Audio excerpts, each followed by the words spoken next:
Olá, irmãos, graça e paz. Hoje nós vamos meditar no capítulo 2 de Marcos, do versículo 23 ao 28. Então, pegue a sua Bíblia e acompanhe comigo. O verso 23 diz assim: Ora, aconteceu atravessar Jesus em dia de sábado as searas, e os discípulos, ao passarem, colhiam espigas. Esse episódio também é retratado em Mateus, do capítulo 12, do versículo 1 ao 8, e também em Lucas. É interessante observar que em Mateus, o evangelista, ele descreve que os discípulos estavam com fome. Aqui não é exposto esse termo, mas eles estavam com fome, por isso eles colheram espigas no dia de sábado. O versículo 24 diz assim: Advertiram-no os fariseus: Vê, por que fazem o que não é lícito aos sábados? Em Deuteronômio 20, o versículo 8, o quarto mandamento diz: Lembra-te do sábado para o santificar. O Talmud judaico era uma lista com 39 práticas que não deveriam ser realizadas no dia do sábado. E a colheita, o colher ali, era uma delas.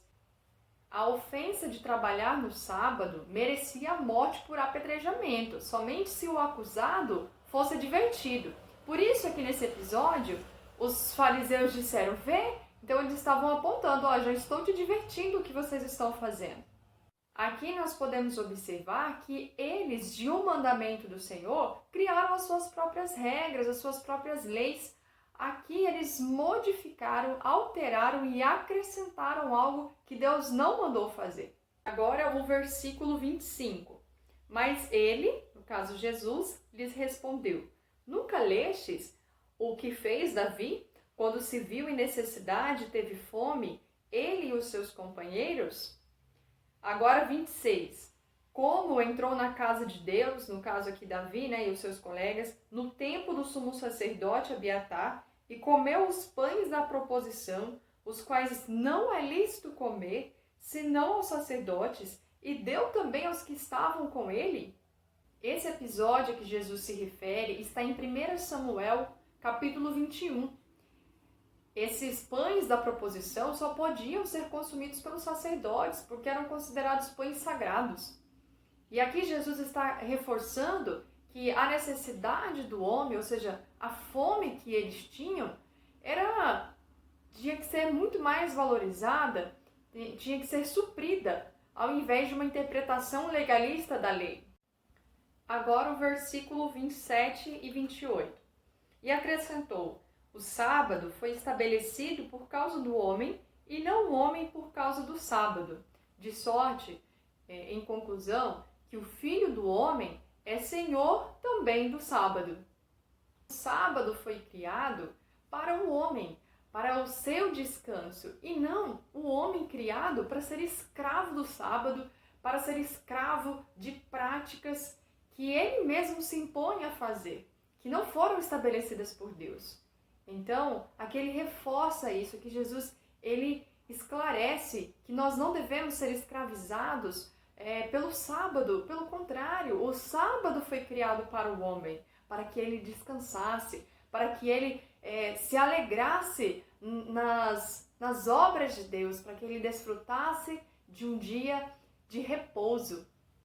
E a respeito do versículo 28, é interessante observarmos que somente Jesus se referia a ele mesmo como Filho do Homem. Ninguém mais chamava ele assim, exceto em Daniel, quando ele teve uma visão lá no capítulo 7, onde ele se refere ao Filho do Homem. Então, Jesus, essa expressão Filho do Homem, é o Messias, o representante perfeito da humanidade. E quando Jesus diz aí no verso 28 que ele é Senhor também do sábado, ele quer dizer que ele tem poder, autoridade para autorizar a guarda do sábado como ele preferir, como ele achar melhor. E a respeito de guardarmos o domingo ao invés do sábado, o pastor e teólogo Augustus Nicodemos, ele diz o seguinte: Por que Jesus disse que é maior que o sábado? porque ele ressuscitou no domingo, esse é o dia de Cristo. Por isso, os cristãos do primeiro século passaram a se reunir no domingo. Jesus não aboliu o quarto mandamento, ele apenas ensinou a maneira certa de como devemos guardá-lo. Em João, Atos e em 1 Coríntios, vemos relatos de que os discípulos se reuniam no primeiro dia da semana. Outros aprendizados que temos para aplicar no nosso dia a dia. Não se deixe ser enganado. Estude a Bíblia, ame a sua Bíblia. Estude a palavra de Deus. Nós podemos ver aqui que Jesus, ele contestou essa afirmação dos fariseus, esse julgamento, essa crítica deles, através da palavra. Ele usou os versículos do Antigo Testamento. Então, estude a palavra de Deus e pratique essa verdade. E é por isso que você deve conhecer as Escrituras, para você não ser enganado. Então, leia a palavra de Deus e não seja legalista.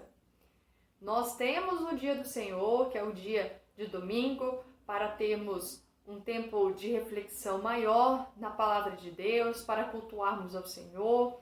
Nós temos esse dia para o descanso também, mas nós não devemos deixar de socorrer alguém se caso precisarem, se também precisarem da nossa ajuda para suprir as necessidades de alguém, para socorrer ou visitar alguém.